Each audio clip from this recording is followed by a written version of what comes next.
So this man is crazy, and I mean really crazy. He goes by the name Paul and he's a taxi driver. But then one day, Paul decides to start a church. So he founded the Good News International Church, and then in an attempt to grow the church, Paul told his first set of members that he has a gift that allows him to speak to God directly. And his members began to spread the news, and from there, Paul's church began to grow. He was having new members in his church almost every week, and over time, he had members attending his church from all over East Africa. Paul's church followers increased beyond his expectation that he had to build an even bigger church that can accommodate all his members. He even opened his own TV station to broadcast his sermons, and before you know what was happening, Paul became one of the biggest pastors in East Africa. He had a lot of influence, and his followers saw him as God's right-hand man. And everything was going well for him. However, over time, Paul's teaching began to change. He was now preaching mostly about the coming apocalypse and how those who don't listen to exactly what he says will die. Paul told his followers that education and sport were demonic tools, and that even the national identification number, which the government was issuing at that time, was the mark of the beast, and told his members not to obtain it. And the funny thing,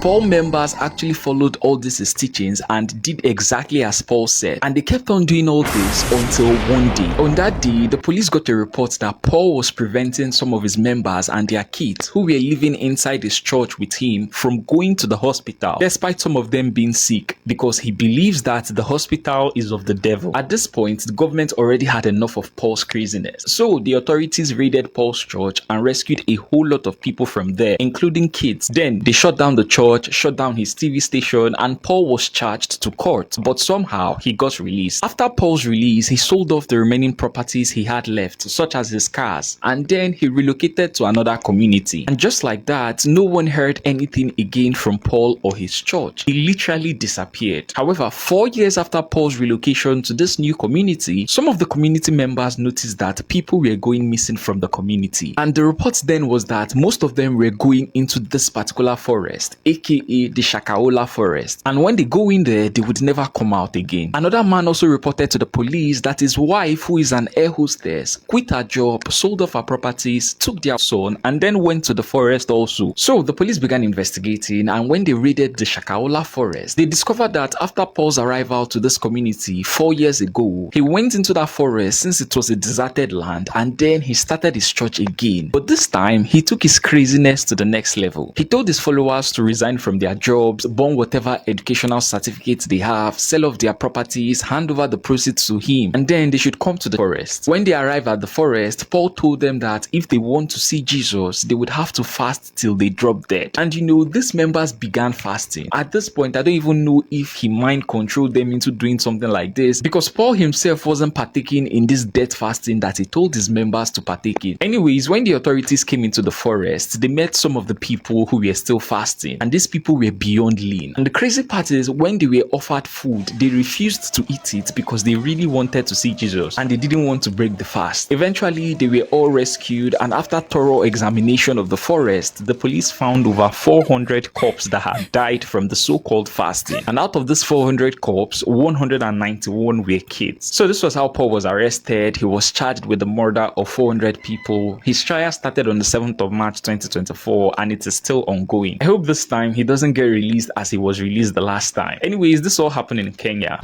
If you enjoyed this video, please hit the like button, subscribe to this channel, and also click that bell icon so you won't miss out on my next story.